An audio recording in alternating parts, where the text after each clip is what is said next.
step, that it's good for the soul, because there is something to be said for hard work, and that potentially could be a good story, especially if he's like, helping kids that are at risk, or whose parents are deployed in Iraq. Yes, yes. I've recently had kids, and the mother looks hot. Yeah, and if there's pets involved too. Yes, love pets. Mm-hmm. Okay, now, has he tried to get media, or is this? He has to help me to help him marketing.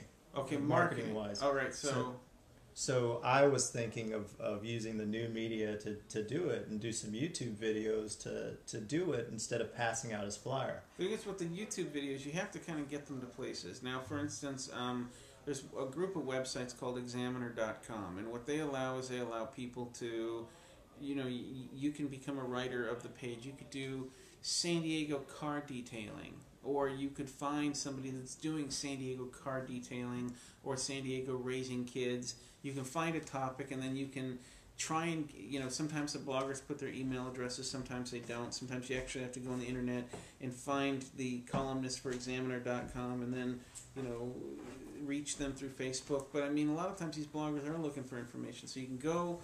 And Examiner.com has a lot of different topics. They have topics that are localized, like they have one for tween kids in San Diego.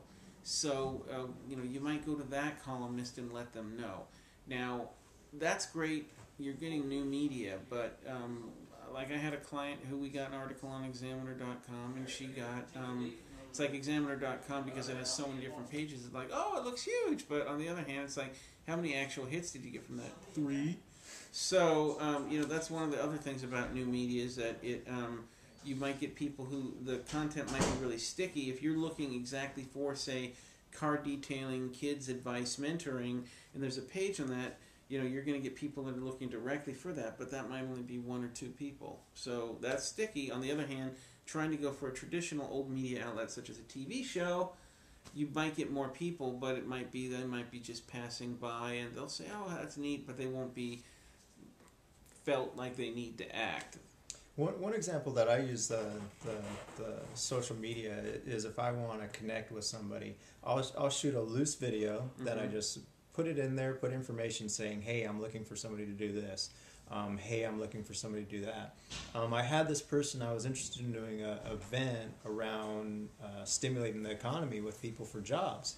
And so basically what I had done is I found a contact at a place. They didn't have a phone number, they didn't have anything. I always get information about their blog. So what I did is I did a video and sent it directly to them. On Facebook you can have it, so it's put together. And she responded to me with her phone number and said, call me, I'm interested in it. We're still working on getting together, but I definitely have her interest. And also, every time I put a video on my YouTube, it immediately goes to my page on Facebook. And a lot of people are watching my videos from that. I noticed that I don't get as many views as a lot of people do, but my videos are sticky. I have this guy, Lama Jigme, that's a monk, a Jewish monk. Is he related to the Newport Beach Lama Jigmes? I don't even know about that. I went to high school with one. Okay, go ahead. You were saying. I did a video for him, and I ended up contacting somebody else in Hawaii that knows him, and we're working on something else. So it's important to connect with a lot of people in the world with me, how I'm building my brand. So that's ways that we're using those. And one of the examples I wanted to go for a friend of mine, Marty Murphy. He's a spiritual teacher. He has this great program called the Freedom Step. Right. And I wanted to see ways that we could use this program that Marty has to get it out. There's some ideas that you could give to Marty, and he's actually here, so you might want to ask him some questions if you can. Well, now he has a book, and he's actually managed to sell 300 without really trying. So that's a good sign right there that people, because the thing is that usually traditional advertising and marketing is where you're going out, but in this case he's had people kind of come to him. So that's a good mark there. A lot of it is figuring out how much you want to invest in that. So if you have like 300 books and you're happy selling it, that way, that's fine. But the next step is figuring out what you want. For some people, they might be happy, going on, the morning show and talking about the freedom step, and also mentioning, kind of getting in between a cooking segment and having, the newscaster kind of, oh, it's really great to have you here, and kind of get some of the information wrong, maybe your name spelled and everything. So that might be one targeted to do. Marty, in his case, wants to go to Oprah and Dr. Phil. So a lot of that, though, is what's key for him to do that is... Marty versus Dr. Phil. You shouldn't... The ultimate cage fight. See, but that's the thing, is that you don't want to... If you're going to go on shows like that, you've got to do a little bit of ass-kissing beforehand of making... Because the thing is that... That's why you have the publicist. Right, but the thing is, one of the things that the publicist... Yes, he's supposed to be for you, but the only way he's going to make money is if he's for you and for 5 or 7 or 8, 9 other clients. And so sometimes a guy will get the advice of, okay, I'm going to go there and I'm going to do this. Like I had one woman, she was going to go on a newscast, and she was going to... The newscast specifically wanted one thing, and she wanted to do another, and she says, I'm going to go ahead and I'm going to do it.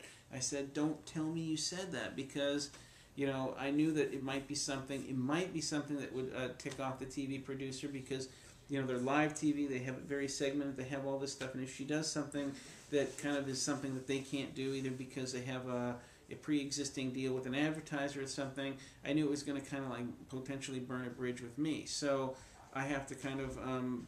sometimes a client will get in their heads that that's what they're going to do, and I either have to try and talk them out of it. But here's the thing about PR: there's no other professional career where the client knows more than the PR. I mean, PR is the only position where the client knows more than the person that they're hiring. I mean, you wouldn't say to a doctor, "No, you're going to take out my appendix."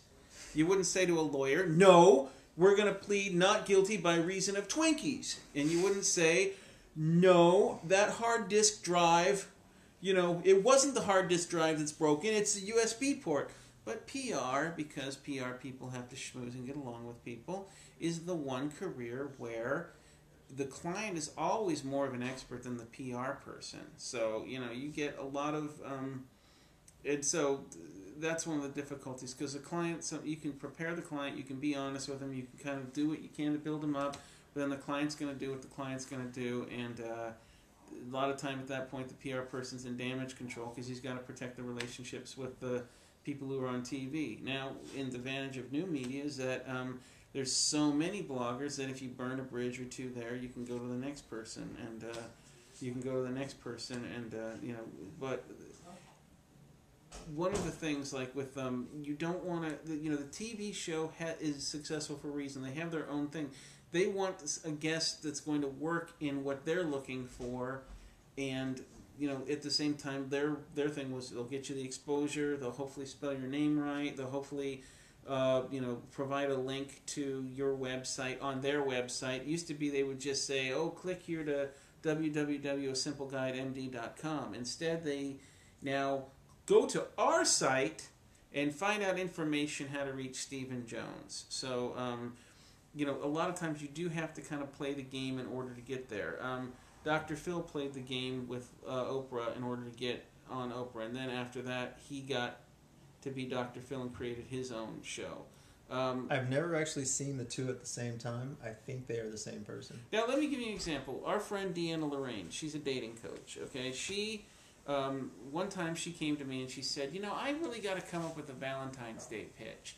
I said, well, every dating expert's going to be coming up with a Valentine's Day pitch. I think you'd be better off.